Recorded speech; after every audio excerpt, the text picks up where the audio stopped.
Conducía a mi viejo viajero a través del sector 19 cuando todos los instrumentos enloquecieron al mismo tiempo.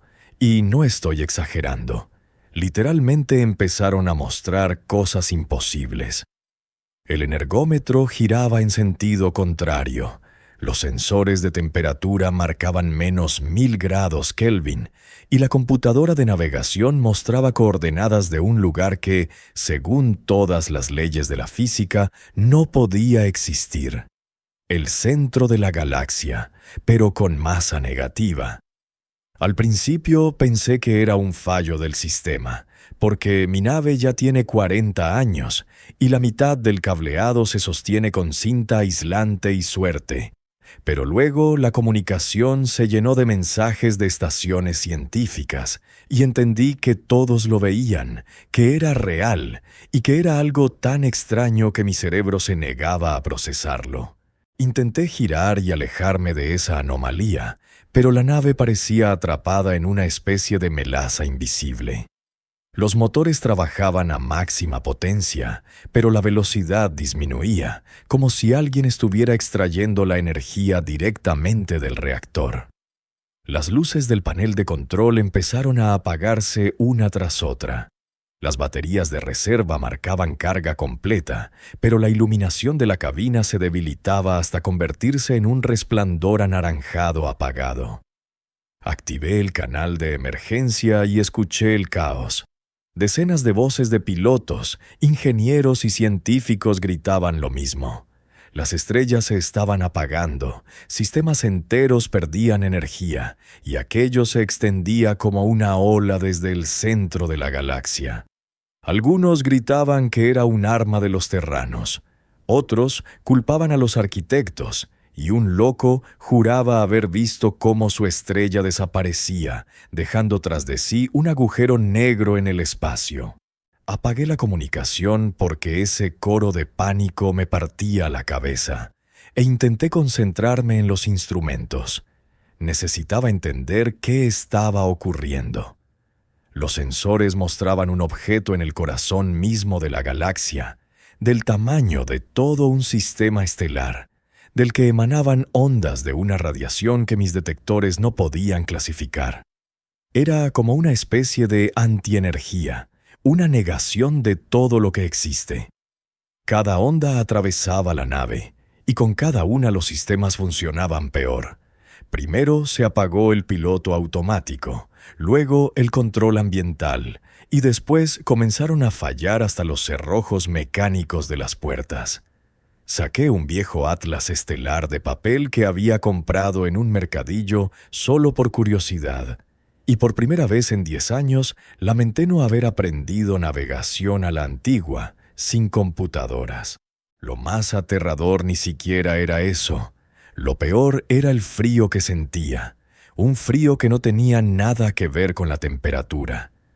Era un frío metafísico, como si la propia idea del calor, del movimiento, de la vida, se estuviera drenando lentamente de la realidad, dejando tras de sí una quietud y un silencio absolutos. Miré por la ventanilla y vi cómo las estrellas lejanas perdían su brillo una a una, convirtiéndose primero en puntos rojos apagados y luego desapareciendo, como si alguien las borrara con una goma gigante del tejido del cosmos. En ese momento comprendí que, fuera lo que había aparecido en el centro de la galaxia, no solo amenazaba civilizaciones o planetas, sino la propia existencia de la materia, de la energía, de todo, y que tenía una elección: intentar huir y morir en la oscuridad, o volar hacia allí y descubrir qué era, mientras aún pudiera controlar la nave. Llegué a la estación comercial más cercana, el cruce de los 7 caminos, y de inmediato comprendí que había llegado al infierno. Humanos, arquitectos y representantes del enjambre literalmente se destrozaban entre sí en los muelles. Los militares terranos gritaban que esos bastardos de silicio habían activado un arma ancestral. Los arquitectos transmitían acusaciones contra las formas de vida biológicas, alegando que habían creado un virus que devoraba la energía, y el enjambre simplemente atacaba a todos por igual, convencido de que era una conspiración contra su mente colectiva. Intenté llegar a los depósitos de combustible, pero me detuvieron 3 veces patrullas de distintas facciones, y cada vez tuve que demostrar que mi viejo viajero era físicamente incapaz de portar cualquier tipo de superarma, ya que ni siquiera sus escudos funcionaban bien. Los canales de noticias se habían convertido en un flujo constante de propaganda militar y teorías de conspiración. Vi a un almirante terrano anunciar la movilización total de la flota y el cierre de todas las fronteras. A un representante de los arquitectos declarar públicamente que sus cálculos demostraban el origen biológico de la anomalía, y a la reina de uno de los enjambres transmitir un mensaje telepático diciendo que sentía la presencia de una mente hostil en la propia estructura del espacio. Las rutas comerciales se cerraban una tras otra, colonias enteras anunciaban evacuaciones y vi a transportes repletos de gente tratando desesperadamente de escapar de los sistemas situados en la trayectoria de la ola de apagamiento energético. Los precios del combustible se dispararon 10 veces en una hora. Los alimentos desaparecieron de los mostradores y en el mercado negro ya vendían coordenadas de supuestos sectores seguros por fortunas enteras. Me senté en un bar del tercer nivel de la estación y escuchaba a los pilotos intercambiar rumores. Algunos juraban haber visto un acorazado terrano con un arma experimental dirigiéndose al centro de la galaxia. Otros decían que los arquitectos estaban construyendo una gigantesca matriz de cálculo para diseñar contramedidas. Y un capitán de carga susurraba que el enjambre ya había empezado a absorber mundos enteros, convirtiéndolos en biomasa para algún tipo de ritual. Luego entró en el bar una patrulla de la policía militar terrana y comenzó a revisar a todos por sospechas de espionaje. Arrastraban a la gente a interrogatorios, escaneaban implantes y confiscaban datos de navegación. Comprendí que estaba en el epicentro de una histeria interracial, donde cualquiera podía convertirse en enemigo solo por pertenecer a la raza equivocada, y que si no me iba de allí de inmediato, acabaría reclutado o acusado de sabotaje. Cuando por fin regresé al viajero, descubrí que las 3 facciones habían registrado mi nave. Los terranos buscaban armas prohibidas. Los arquitectos escaneaban en busca de firmas energéticas anómalas, y el enjambre había dejado sus biomarcadores en el casco, señalando la nave como una amenaza potencial. Los canales de comunicación estaban saturados con mensajes militares y órdenes de toque de queda.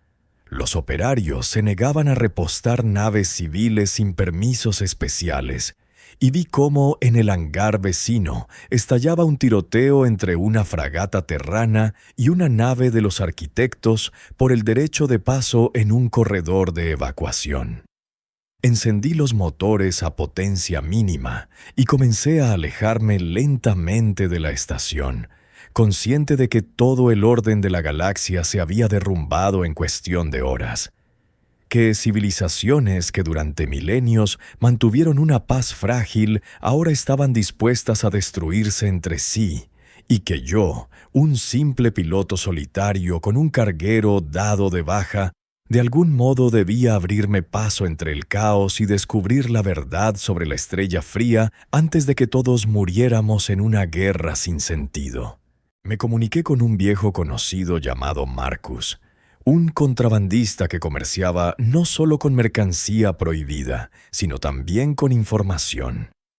Tenía acceso a bases de datos de las que ni siquiera las inteligencias militares sospechaban. Nos encontramos en una estación de mantenimiento abandonada en los bordes del sector, y le expliqué que necesitaba cualquier dato de archivo sobre anomalías en los centros galácticos, cualquier informe científico que pudiera haber sido clasificado o borrado. Marcus me miró como si le hubiera pedido que me bajara una estrella del cielo, pero luego sonrió y dijo que justo tenía algo interesante.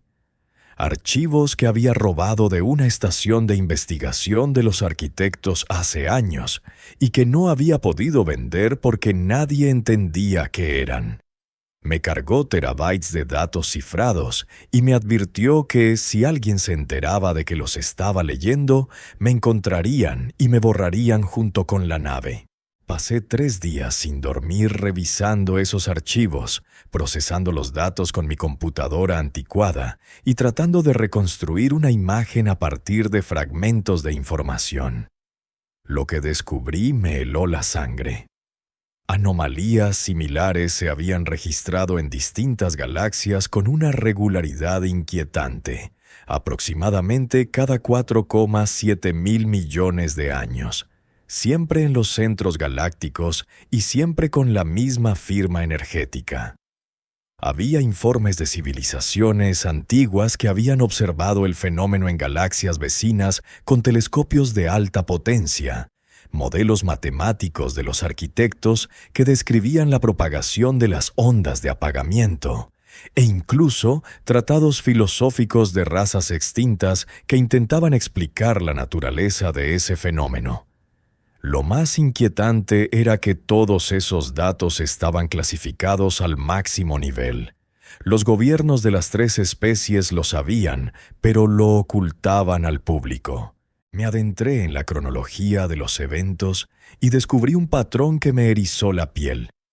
Tras cada aparición de la anomalía, desaparecían todos los rastros de civilizaciones avanzadas, todas las señales tecnológicas, todas las transmisiones de radio, todo. Los planetas quedaban intactos. Las estrellas seguían brillando una vez restablecida la energía, pero ya no existía vida inteligente a nivel de viajes espaciales. Solo formas primitivas, microorganismos o quizá seres multicelulares simples.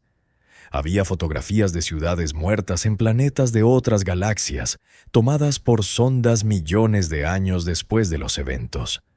Los edificios seguían en pie, las carreteras intactas, pero no había el más mínimo rastro de que allí hubieran vivido seres con tecnología. No era una guerra, ni una catástrofe, ni una explosión. Era una eliminación quirúrgicamente precisa de la vida consciente, como si alguien borrara solo la mente, dejando todo lo demás intacto.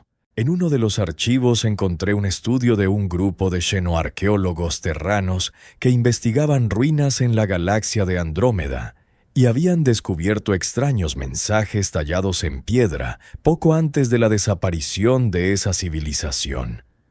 Escribían sobre una estrella fría que había venido a llevarse su conciencia, sobre que no era un arma ni un accidente, sino algo deliberado, algo con un propósito.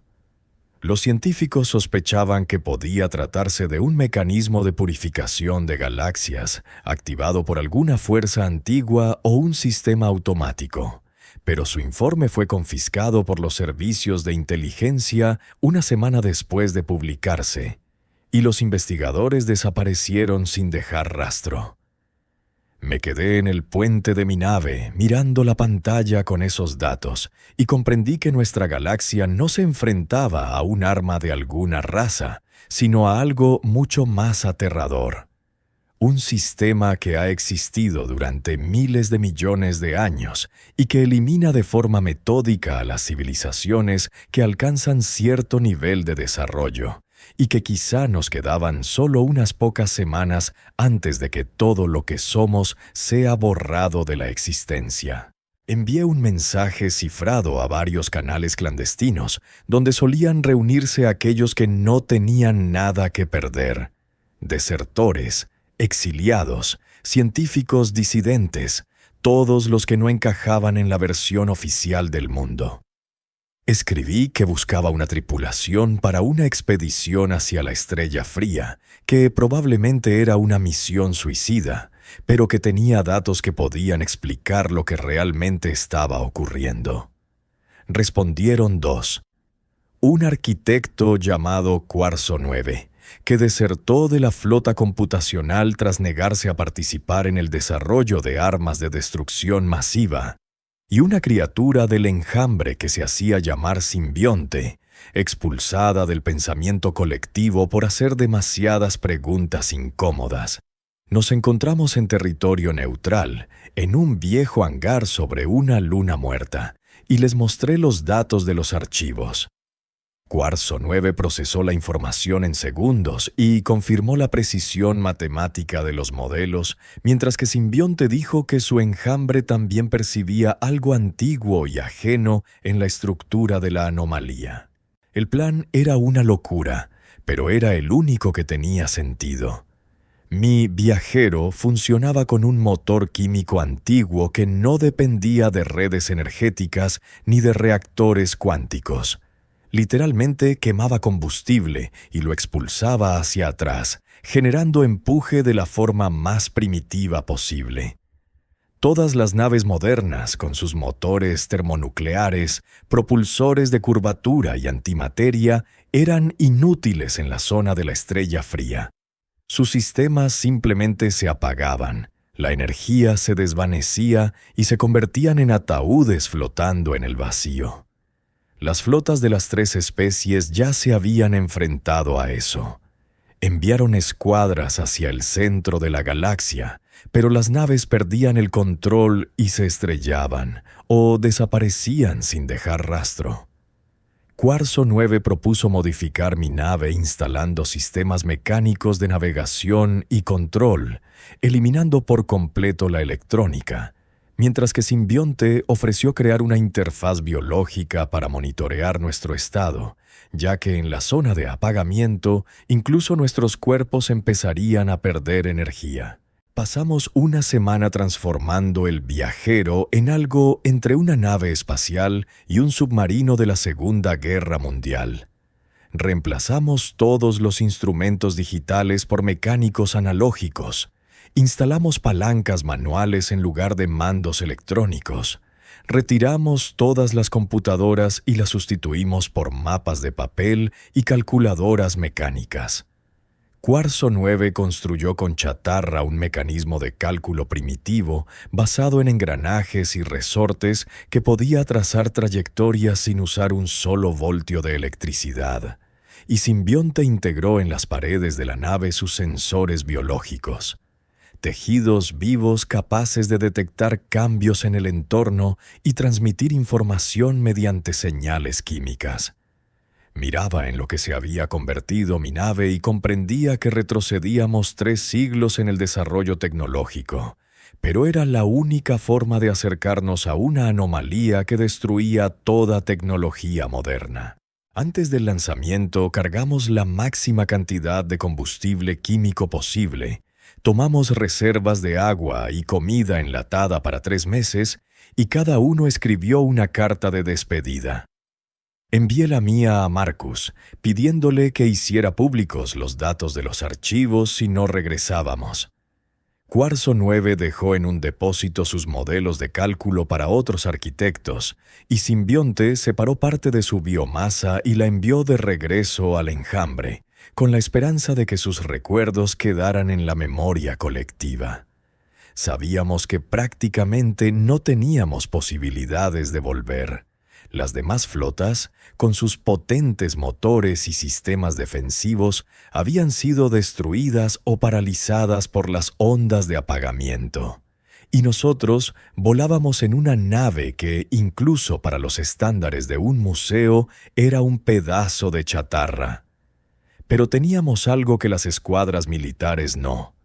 Sabíamos la verdad, que esa cosa aparecía cada miles de millones de años, que eliminaba civilizaciones a propósito, y que si no descubríamos por qué y si podía detenerse, en unas semanas toda nuestra galaxia se convertiría en un desierto silencioso de planetas muertos y estrellas apagadas. Las 2 primeras semanas del viaje transcurrieron relativamente tranquilas. Volábamos con propulsión química.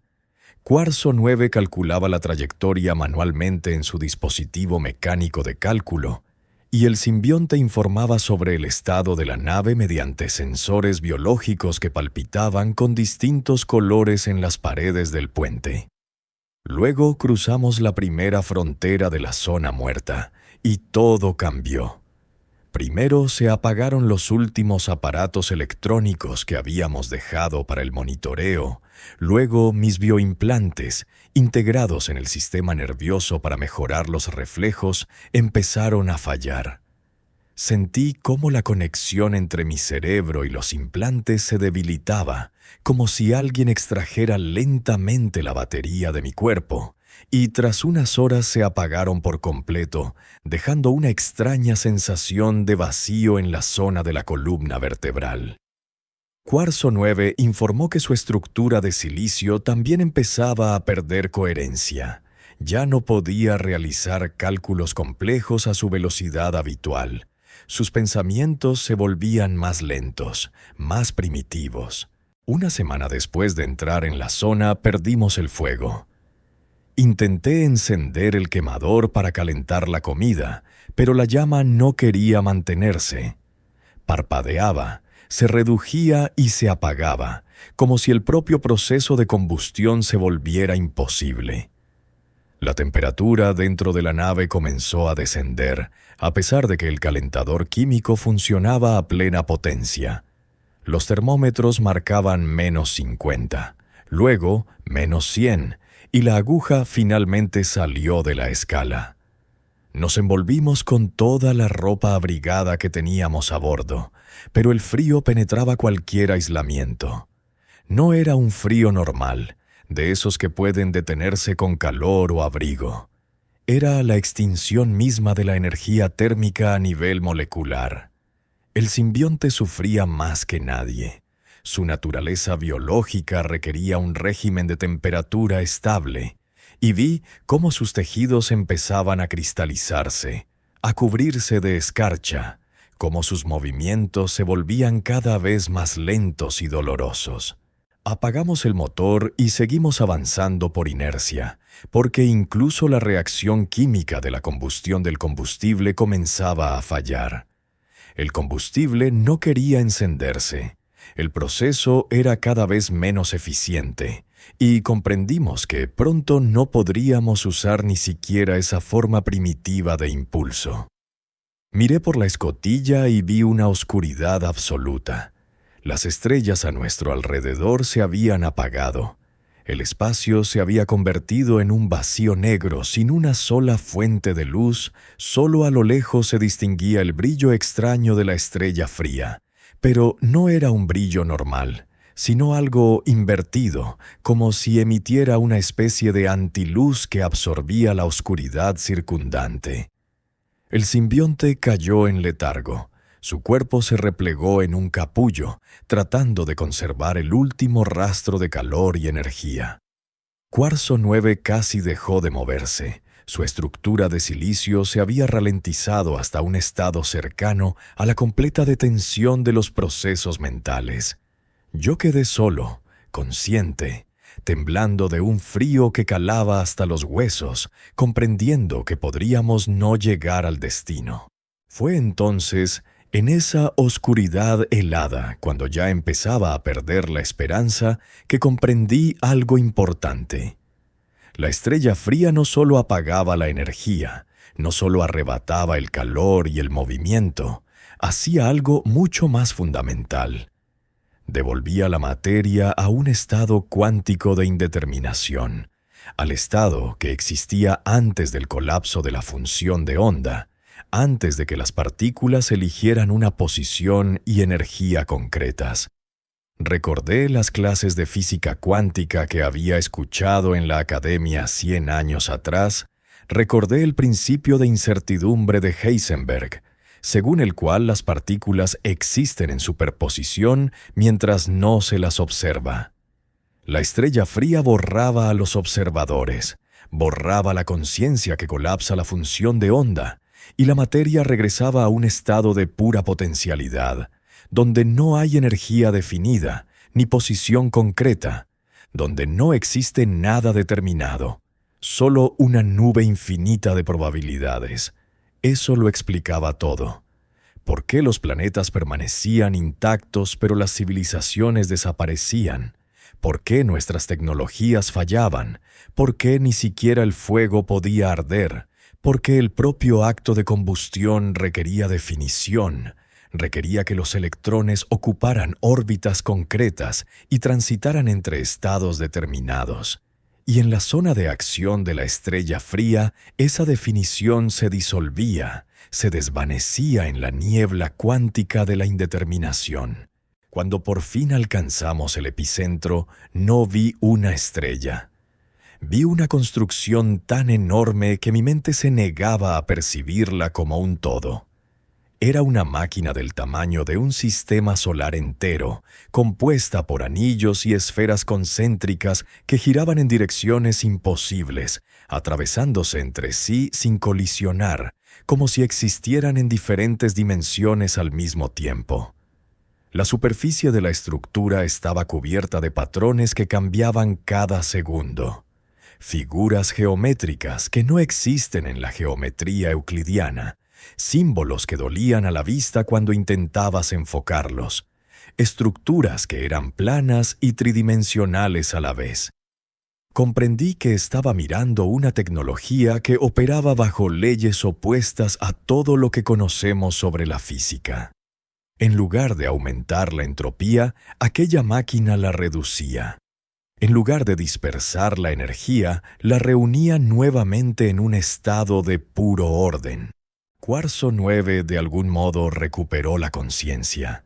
Su estructura de silicio comenzó a resonar con la emisión del artefacto y empezó a recibir información directamente, no a través de los sentidos, sino de manera directa en su matriz de cálculo.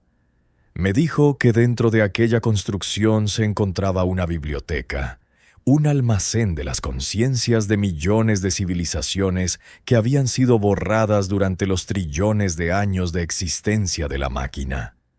Cada raza, cada cultura, cada ser inteligente que alguna vez alcanzó cierto nivel de desarrollo en cientos de galaxias estaba registrado allí.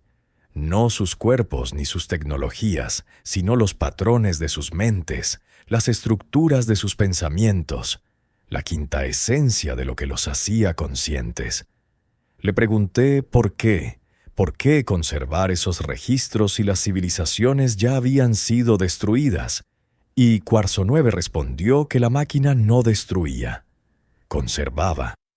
Preservaba la mente en el momento de su máximo desarrollo, justo antes de que se volviera peligrosa. El simbionte despertó de su letargo y comenzó a emitir señales químicas. Sus sensores biológicos captaban algo que ni yo ni Cuarzo 9 podíamos percibir. Dijo que sentía la presencia de otras conciencias, miles de millones de voces susurrando al mismo tiempo en lenguas que jamás habían existido en nuestra galaxia. Estableció algún tipo de contacto con la máquina a través de su naturaleza orgánica, y su cuerpo empezó a brillar con una luz fosforescente extraña. En su piel aparecían símbolos e imágenes, rostros de seres que nunca había visto, ciudades construidas según principios arquitectónicos imposibles, estrellas que ardían con colores inexistentes en el espectro visible. A través del simbionte, la máquina nos mostraba la historia de las galaxias, cómo las civilizaciones nacían, se desarrollaban, alcanzaban la cumbre del progreso tecnológico y luego, inevitablemente, creaban algo que empezaba a destruir la estructura misma del espacio-tiempo, y entonces llegaba la estrella fría para detenerlas. Me acerqué a la escotilla y puse la mano sobre el vidrio helado, mirando aquella construcción inconcebible, y por primera vez en todo el viaje no sentí miedo, sino algo parecido a la reverencia. Aquella máquina era más antigua que nuestra galaxia, quizá más antigua que el propio tiempo tal como lo entendemos. Había sido creada por alguien o algo que existió antes del nacimiento de las primeras estrellas, antes de la formación de los primeros átomos, por alguien que comprendía la estructura de la realidad a un nivel tal que podía construir un mecanismo que funcionara eternamente, ejecutando una única función: evitar que el universo fuera destruido por seres conscientes que, en su desarrollo, inevitablemente llegaban a crear tecnologías capaces de romper el vacío cuántico, quebrar la causalidad, destruir la propia trama de la existencia. Y la biblioteca en su interior no era solo un almacén. Era la memoria de todos aquellos que habían sido lo suficientemente avanzados como para representar una amenaza, pero lo bastante valiosos como para que su mente no se perdiera por completo. Era un museo de toda inteligencia que había existido alguna vez en incontables galaxias, a lo largo de un tiempo que la mente humana es incapaz de comprender. El contacto no se produjo mediante palabras ni imágenes, sino a través de la matemática, mediante patrones numéricos puros que empezaron a aparecer en mi mente, como si alguien escribiera ecuaciones en la superficie interna de mi cráneo. Cuarzo 9 los recibía a través de su estructura de silicio. El simbionte los percibía como fórmulas químicas dentro de su matriz biológica. Y yo simplemente los sabía, los comprendía sin necesidad de calcular. Era un lenguaje universal que funcionaba para cualquier forma de inteligencia. La antigua IA que había creado aquella máquina hace miles de millones de años se comunicaba, y su presencia resultaba abrumadora. No era hostil, pero tan vasta y ajena que mi mente apenas podía soportar el intento de comprenderla. No se parecía a nada que pudiéramos llamar conciencia. Era más cercana a una fuerza fundamental de la naturaleza, a una ley física que había adquirido la capacidad de pensar y actuar. Explicaba mediante modelos matemáticos, y yo entendía. Cada civilización que alcanzaba cierto nivel tecnológico llegaba inevitablemente a los mismos descubrimientos, a los mismos avances que parecían los mayores logros, pero que en realidad eran bombas de tiempo para toda la realidad. La apertura del vacío cuántico para obtener energía infinita, la manipulación de la causalidad para viajar en el tiempo, la ruptura de las barreras entre dimensiones, la creación de agujeros negros artificiales, la violación del principio de incertidumbre de Heisenberg. Todas esas tecnologías destruían la propia estructura del espacio-tiempo, creando grietas en el tejido de la realidad. La IA me mostraba galaxias que se habían colapsado en singularidades debido a experimentos con motores de curvatura, regiones del espacio donde la causalidad estaba tan alterada que los efectos ocurrían antes que sus causas, generando paradojas que rompían el continuo. Universos enteros que simplemente dejaban de existir porque alguna raza había modificado accidentalmente las constantes fundamentales. La estrella fría no era un arma ni un castigo. Era un antibiótico, un sistema automático de defensa que los precursores integraron en la propia estructura de las galaxias antes de desaparecer o trascender más allá de nuestra comprensión. Cada 4.700 millones de años, la máquina se activaba y escaneaba la galaxia en busca de civilizaciones que hubieran alcanzado un nivel crítico de desarrollo tecnológico. El punto en el que, estadísticamente, crearían algo capaz de destruir no solo a sí mismas, sino la posibilidad misma de que la materia existiera en esa región del espacio. Entonces, la máquina esterilizaba la galaxia, devolviendo la materia a un estado cuántico de indeterminación, borrando la conciencia que colapsaba las funciones de onda, pero dejando intactas las estrellas, los planetas, toda la estructura física. Era cruel desde la perspectiva de las civilizaciones individuales, pero necesario desde el punto de vista de la supervivencia del universo mismo. era mejor perder la vida inteligente de una galaxia que permitirle destruir la realidad de todas las demás. La IA nos transmitió la última parte de la información y fue la más aterradora. Nuestra galaxia ya había alcanzado el punto crítico. Las 3 razas habían desarrollado de forma independiente tecnologías que, al activarse, garantizarían la ruptura del espacio-tiempo en este sector del universo.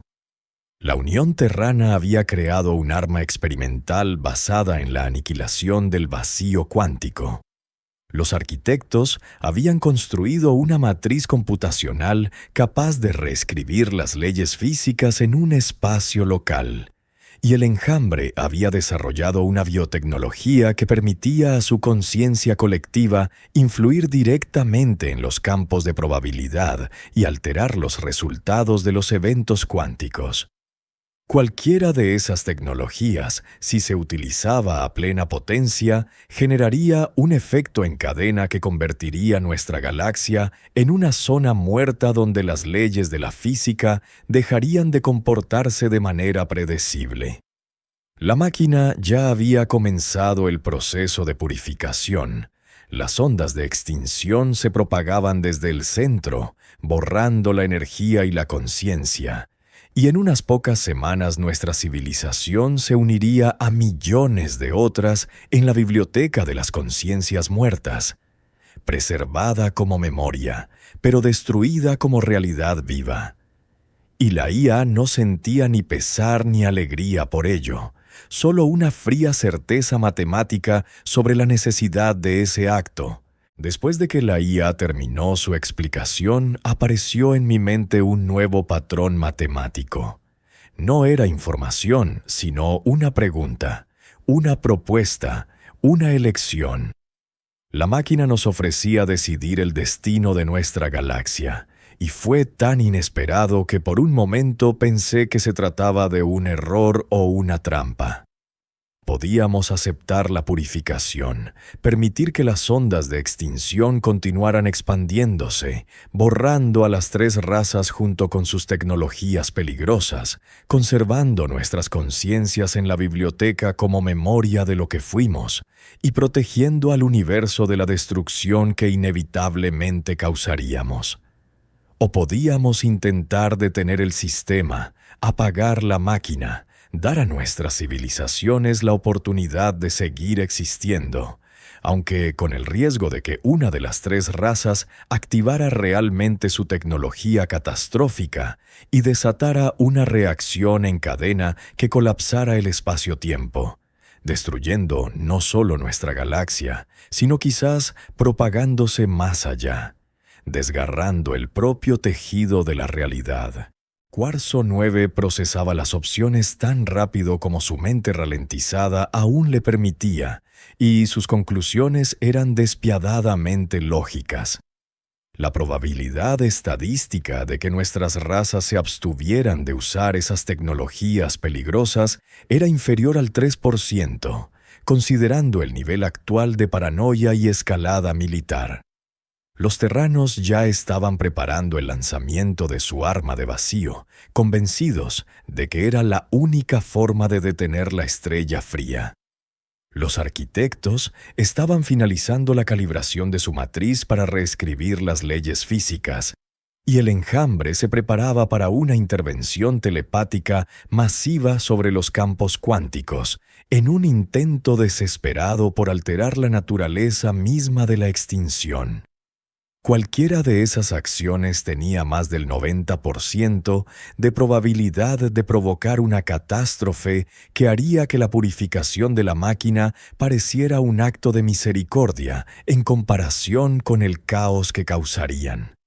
Desde el punto de vista de la pura matemática, la elección era evidente. Aceptar la purificación, sacrificar nuestras vidas para preservar la estructura de la realidad. Pero el simbionte sentía algo distinto. Su naturaleza biológica, su conexión con la conciencia colectiva, le daban una perspectiva que la fría lógica de Cuarzo 9 no podía alcanzar. Decía que percibía un potencial en nuestra galaxia, que veía en los patrones de nuestras civilizaciones algo único.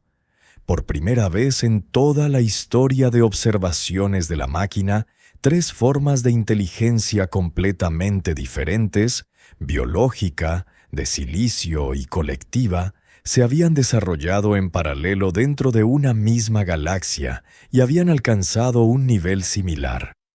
Normalmente, una forma domina y destruye o asimila a las demás, pero nosotros habíamos conservado la diversidad.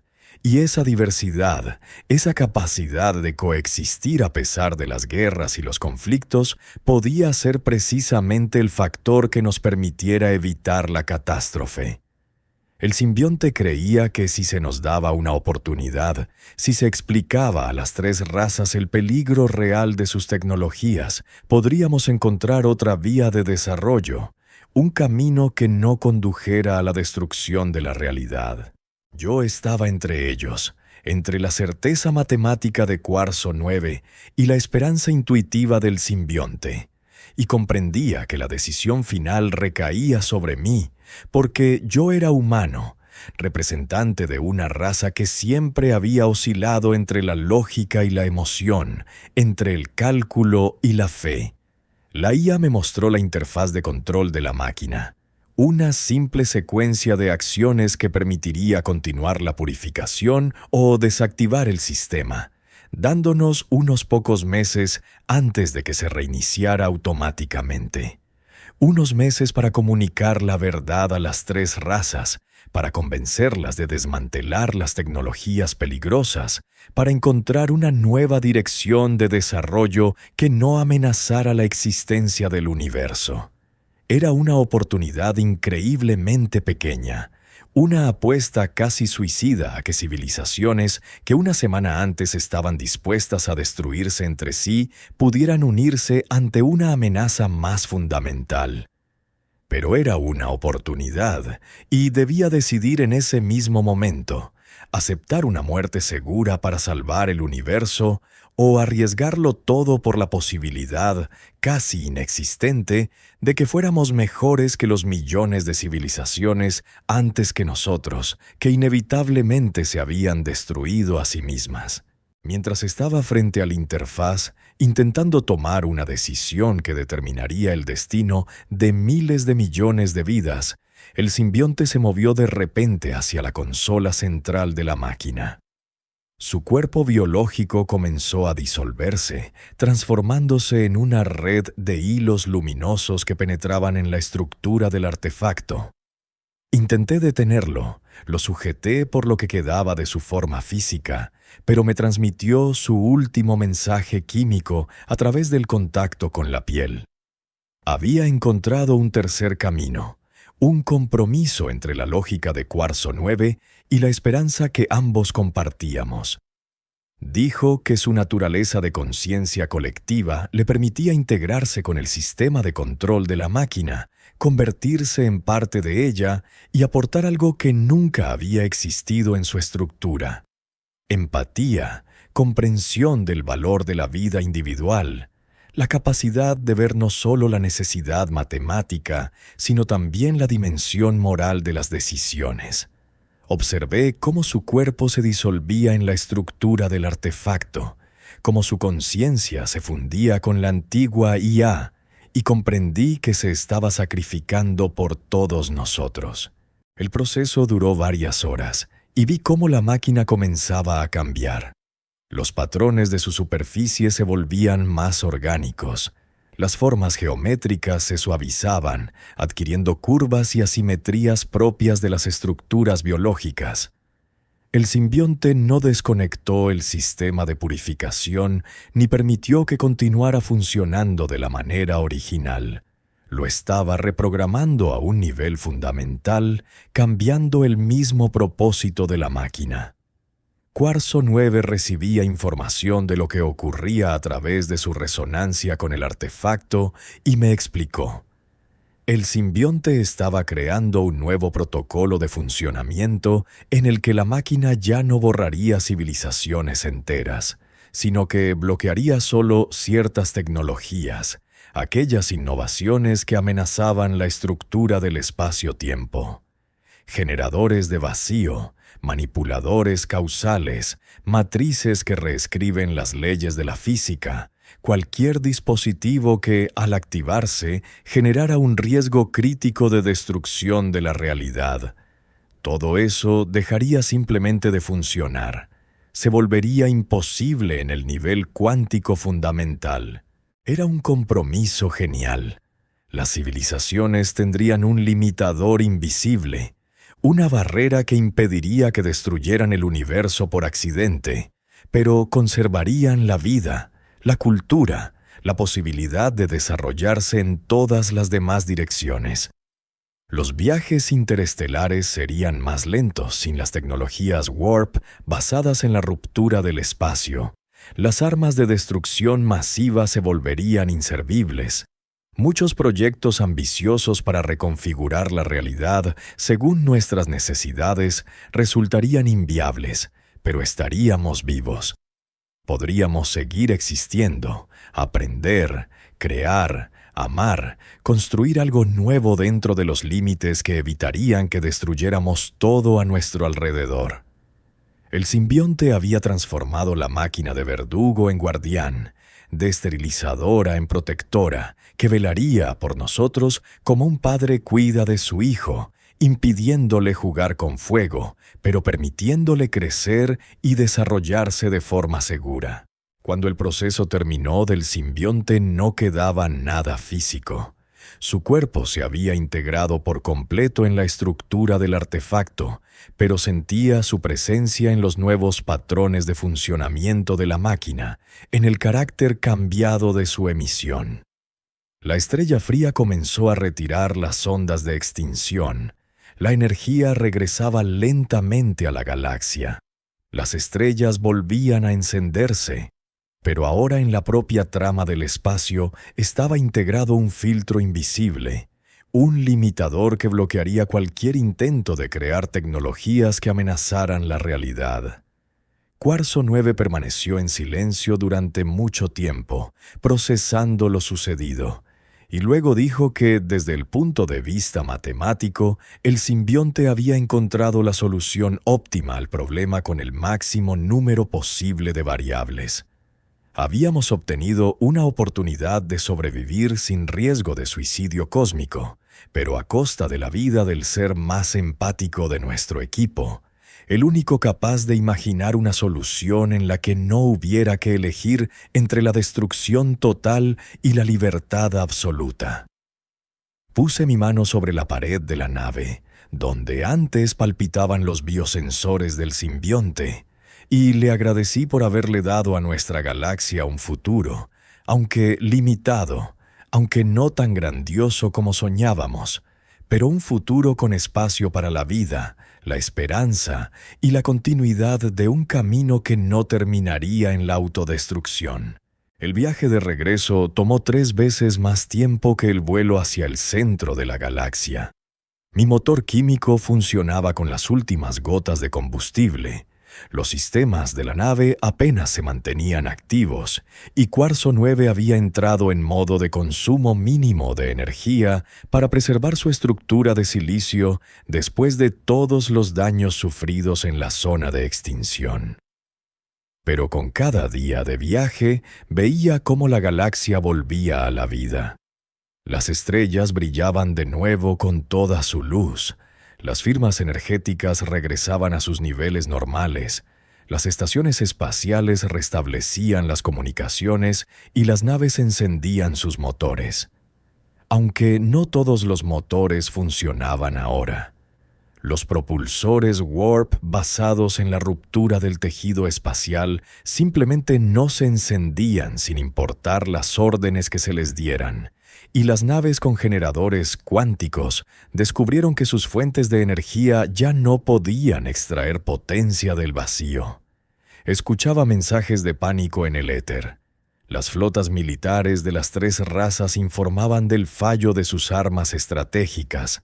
Las estaciones científicas no podían explicar por qué clases enteras de tecnología habían dejado de funcionar. y los teóricos elaboraban hipótesis descabelladas sobre un cambio fundamental en las constantes físicas. Cuando por fin llegamos a los sectores habitados, vi un mundo transformado. No una catástrofe, pero sí una profunda alteración de todo lo que antes parecía inmutable. Los viajes interestelares se habían ralentizado decenas de veces. Ahora los vuelos entre sistemas estelares tomaban meses en lugar de días. Las rutas comerciales se reorganizaban para adaptarse a la nueva realidad, en la que ya no existían los saltos instantáneos a través del espacio plegado. Las bases militares terranas estaban llenas de armas desactivadas que nunca volverían a disparar. Sus bombas de vacío, capaces de borrar planetas enteros, se habían convertido en pedazos inútiles de metal. Los arquitectos descubrieron que su mayor proyecto, destinado a reescribir las leyes locales de la física, simplemente no se iniciaba. La matriz se negaba a activarse pese a todos los intentos, y el enjambre había perdido la capacidad de influir profundamente en el nivel cuántico. Su mente colectiva ya no podía afectar directamente los campos de probabilidad. Las primeras semanas estuvieron llenas de confusión y rabia. Cada raza culpaba a las otras de sabotaje o de usar algún tipo de arma nueva. Pero poco a poco todos empezaron a comprender la verdad, que Cuarzo 9 y yo difundíamos por todos los canales posibles. Les contamos sobre la estrella fría, la máquina de los precursores, la biblioteca de civilizaciones muertas, lo cerca que estuvimos de la aniquilación total, el sacrificio del simbionte y el nuevo limitador que ahora estaba integrado en la propia estructura de nuestra galaxia. La reacción fue ambigua. Algunos nos llamaban salvadores, otros traidores que habían privado a las razas de la posibilidad de seguir avanzando tecnológicamente, y otros simplemente no creían, pensando que todo era un engaño elaborado o una conspiración. Pero los hechos eran innegables. Las tecnologías peligrosas ya no funcionaban. La energía había regresado. La vida continuaba, y poco a poco los líderes de las tres razas empezaron a entender que la decisión no había sido nuestra, sino de las circunstancias. Ahora se enfrentaban no a la pregunta de cómo recuperar lo perdido, sino a cómo construir el futuro dentro de los nuevos límites. La Unión Terrana, los arquitectos y el enjambre se sentaron por primera vez en la historia en una mesa de negociación.